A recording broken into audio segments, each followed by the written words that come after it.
Congresswoman Elissa Slotkin has spent her career in national service. After the 9/11 terrorist attacks, which took place during the first week of graduate school in New York City, she was recruited by the CIA to be a Middle East analyst during 3 tours of Iraq alongside the military. She went to serve in senior national security roles under both President George W. Bush and Barack Obama, and eventually served as an acting assistant secretary of defense for international security affairs at the Pentagon. In 2018, Slotkin ran to represent Michigan's 8th district in Congress, which includes Ingham County, all of Livingston County, and North Oakland County. In 2020, Congresswoman Slotkin won re-election, bringing her mission-focused Midwestern pragmatism to the House of Representatives for the second term. Congresswoman Slotkin served on the House Armed Service Committee, the House Veterans Affairs Committee, and the House Committee of Homeland Security, where she is the chair of the Subcommittee of Intelligence and Counterterrorism. A third-generation Michigander, Congresswoman Slotkin lives on her family farm in Holly with her husband Dave, a retired Army colonel who served for 30 years as an Apache helicopter pilot, and their 2 dogs, Rocky and Boomer. All right, good afternoon, everybody. It's lovely to see everyone on screen and to be here, as much as we can be together these days. We are together. What I thought I'd do, because I know we're going to turn to questions, is just very, very briefly talk about a topic that I know you all are passionate about, which is leadership, women's leadership, how to foster women's leadership. And it's something that I've thought a lot about. Just frankly, because I was always in these male-dominated fields. I'm a national security nerd by training. So I was recruited by the CIA and went to the Pentagon.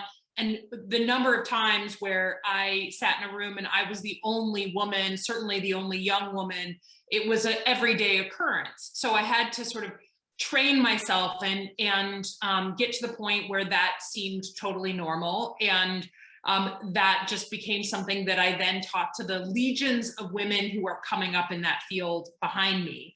But part of that is, frankly, a lesson that I learned very early on, which is that your brain is a muscle just like any other muscle in your body. You have to train it for it to really be at full capacity. And Lucy spoke to this in the previous comments, but really making sure that all that internal self-doubt, all that internal glass, all those internal glass ceilings that we put up for ourselves, that we are training our own minds to push past those things and not be self-limited. And I think, honestly, one of the earliest lessons I learned, and I now tell it to lots of young women who come to see me about career stuff, is sometimes you just gotta fake it till you make it, right? Sometimes you have to project the confidence that you may not inherently feel. You need to emulate others who you see leading in a really strong way until you build up that confidence and it does become real. And certainly that's what I did as a young woman at the Pentagon, leading meetings and meetings with 3- and 4-star generals who, all men who were looking at me like, why do you deserve to be at the head of this meeting? I literally emulated leaders that I had really respected and I had been in meetings with until that confidence became my own. And so that to me was an early lesson learned. And the other lesson that I feel like is particularly important for those of you who work with young women and mentor them and bring them along, and I really learned this only when I became an elected official, not from my national security life, but from being the representative of 70 or 770,000 people, is, for all your background and resume and everything, what really communicates with people are stories. Human beings are wired for stories. That's why cavemen painted cave paintings on cave walls, because we appreciate and love stories. And the power of an adult woman telling a young woman a story from her own experience, instead of just kind of going through talking points or someone else's lesson, putting your own self into it, talking about a time when you were worried, when you had a problem, when you were holding yourself back. and putting your own emotion into it. There isn't a child in the world that can look away when an adult is being that honest and telling their own personal story. And we know that middle school girls in particular are very good at ignoring all adults. So that personal touch, I think, really matters. And for me, I learned this because while I was a national security person, what really connected with people when I decided to run for Congress was the fact that my mom had struggled with ovarian cancer and she didn't have health insurance when she was diagnosed. And the absolute insanity of dealing with the medical establishment at the same time that we were trying to fill out the paperwork for her to declare bankruptcy. That experience was searing for me and my family. And no matter what my background and what my resume said, it was that, story and talking about my mom, because we all have moms, we all have loved ones we care about who get sick. That was the thing that connected me to people more than anything on my resume. So I think for me, that stories matter, and that even successful folks who are 20, 30, 40 years into their career can help young people by being able to be really honest about things that happen to us and what we learn from them. So I will stop there. I know there's some questions. Thank you for having me. Thank you for your work. United Way does incredible work. And the importance now more than ever of local leaders, local people taking responsibility and demonstrating what it looks like to lead. It's more important than ever, right? Because things have been rocky over the past few years in terms of what senior leadership from Washington looks like. So local leaders are absolutely the vanguard of our country right now. And I can't thank you enough for what you do and what you provide to the community. Thank you, first Congressman Slotkin, for everything that you do. Congressman Slotkin has agreed to answer a few questions while we have her with us. These questions were submitted by registrants before the program began. Are you ready, Congresswoman? I am ready. Throw it at me. All right, the first question comes from Barbara in Lansing. What has been your biggest unexpected surprise in your position? Well, I do think that it was totally unexpected what would connect me to people, right? And it wasn't what I expected. Excuse me. You mentioned in the bio that I have 2 dogs. I have 2 rescue dogs that are both COVID puppies. My 2 old dogs both died in the past 6 months. And there are a ton of people out there who they don't want to talk politics. They don't want to know what life is like as a member of Congress, but man, are they interested in rescuing puppies, in that kind of that topic. And so remembering that we're all human beings and we don't, what might be really fascinating to one person isn't fascinating to another, but we got to find that common ground. We have to work to find that common ground. And it's there. It's there if we look for it. But we need to be open to the fact that I might want to be talking to you all about mentoring women and what it's like to work with women and girls. But what might spark someone's attention is that we both live on a farm or we both care about rescuing puppies. So that was definitely a surprise for me as a national security person, for sure. Fantastic. The next question comes from Kristen, who is also from Lansing. And Kristen's question is, how can liberal thinking Americans reclaim patriotism and family values, which some conservative Americans claim as solely theirs? That's from Kristen of Lansing. Yeah, I mean, obviously, patriotism, decency, American values does not belong to one political party. Those are things that are our inheritance as Americans. It's something we all have a claim to. And you can be serving in the military, as my husband and now my stepdaughter do, and be a patriot. You can also be out on the street protesting injustice and be a patriot, right? Those are both things that come from a place of wanting to make our country better. If you believe in our country, you want it to be better.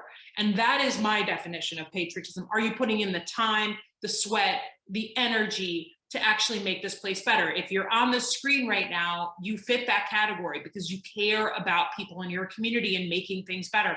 That's patriotism at its most basic level. So, you know, how do we reclaim it? We live it. We just show and emulate and be the example for our communities. And then we refuse to be put in a box when someone says, well, you know, you're not, you know, espousing these talking points, so you're not a patriot. Push back. No. And I say that as someone who served 3 tours in Iraq, right? Who feels very, very committed to the protection of this country. I'm not going to let someone else say that they're a bigger patriot. And I think just making sure we put the marker down when someone tries to go there, that's also important. But living our values, to me, as Americans, means constantly striving to make this place better. Thank you. The next question is from Teresa in Lansing. What would be your advice to someone who is looking at a career in law enforcement and or politics based on your experience? Yeah. So they are 2 fields where it is so important to have good, decent, community-minded people. And what I fear is that the conversation that's gone on around law enforcement, the conversation that's gone around members of Congress and government, is that you're going to have this filtering out of good and decent people who say, you know what, it's not worth my time, it's not worth my energy, it looks a mess. That's how it looked to me when I was thinking of running. I mean, I used to have to go and brief Congress as part of my old job at the Pentagon, and it was never a club I wanted to be a part of. I mean, I'd come back from those briefings like, what? I mean, that's who's representing us? What? But that's the call to action that we're all experiencing right now. We will not improve our country if we don't put decent, real community-minded people in government service, and if they don't run for office. And we know that women usually have to be asked 8 times to run for office, as opposed to men who often just need to be asked once in order to seriously consider it. So it is just a time more than ever where we need good people to step up. And that includes in law enforcement as well. I went to Lansing Community College and spoke in front of their group of police recruits. You know, these are young people about to be trained. And it was honestly one of the most moving things that I've ever done, because I was speaking to a few folks. I was speaking to one African-American gentleman, young man. His father was a cop, his grandfather was a cop, and they were both saying to him, don't become a cop. It's not a right time to be a cop. Don't do it. It's not worth it. And this man felt such a sense of duty and decency that he pushed back against his own family's guidance, and he is going to be an outstanding officer. That's what we need. And we need to bring some nuance to the conversation so that we have good, decent folks stepping up. Final question is from Betsy in Okemos, who asks, what might happen to your seat in Congress given the new data from the U.S. Census? Good question, Betsy. I have no idea. You know, we all voted in 2018 to put the redrawing of our congressional lines in the hands of an independent commission. It was awesome that we did that. It was amazing and groundbreaking. Only a few other states in the country are doing that. So we have this group of, I think, 14 citizens picked at random who are working every week to try and figure this out. And we won't know till late, because the census is obviously late due to COVID. There are a bunch of different scenarios. Some scenarios are I lose sort of the Oakland County side and I really get more of a Lansing-based seat. Some scenarios I lose Lansing and Ingham County and I become an Oakland County, you know, majority person. There's all kinds of creative ideas. I have actually no special insight. All I will say is if my seat, the 8th district, is moved to be a Lansing-based district, my husband and I are ready to come and rent in Lansing or buy in Lansing and come where the district is, because this is, you know, honestly, being an elected official has been the best thing we have ever done. It has connected us to people in a way that as national security people, we just weren't as directly connected. And the work, there is a lot of it, and it is not finished for me, but We'll see, Betsy. We should know sometime in late fall. First, I'd like to say thank you, Congresswoman Slotkin, for your years of service. And also thank you for taking the time out of your busy schedule to be with us today. We truly appreciate you, and stay safe. Of course. Thank you for having me, and thank you for the work that you all do every single day. Like I said, you don't know it, but you're setting an example for people all across the state. They may not say to you, you're my mentor, you're my example, but that is what you are serving as. And we need that now more than ever. So thank you for that. All right, everyone, have a good rest of the day. Bye now.